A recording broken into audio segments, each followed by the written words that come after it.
Kice rayuwata, kai ne rayuwata.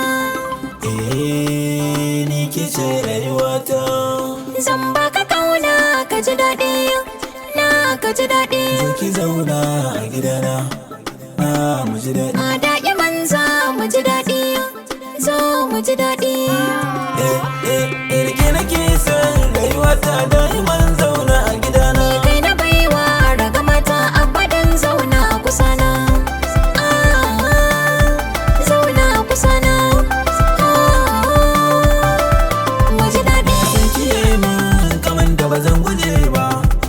Kune tunanin rabuwa ba zan iya ba. Kullum a raina matsayinki ba zai gushe ba. Ki bani kauna da kuɗi ba zai biya ba. Kai ne masoyin da ruhina ya zaba. Indai da kai ne aure ba zan ki ba.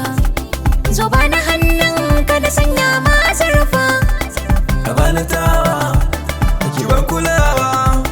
Da baki kauna, ki adanawa.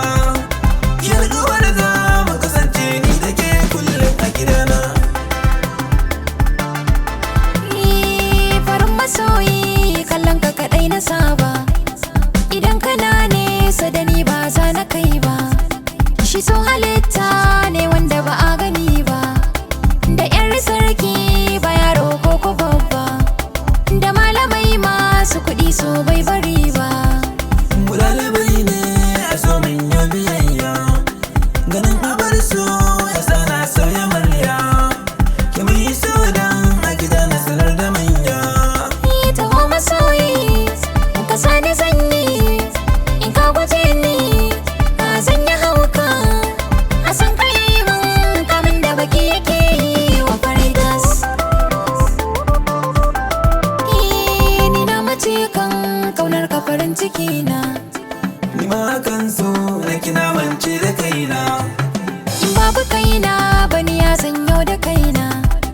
Ki warraka ce a karan sanyin idona. Ka je ka shaida a gidana baka kaina. Kauna da daɗi rabuwa na sanya ƙuna. Kaina wane ne kaɗai na yau yaki ne. Cin tabbatar ko na ƙauna ya rike ni. Na yau hakan ne dalili kar ka bar ni.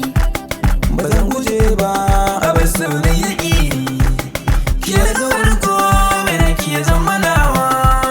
Ka sa a rai sahibi kai zan ba kulawa. Ani yabawa A zuciya ka samu masauki. kirin tsawa. A kanka ne zan jura hayaki. Ki mun zauna Sarauniya kai ka zama sarki. cikin gida na zan miki daki. Ni dai ina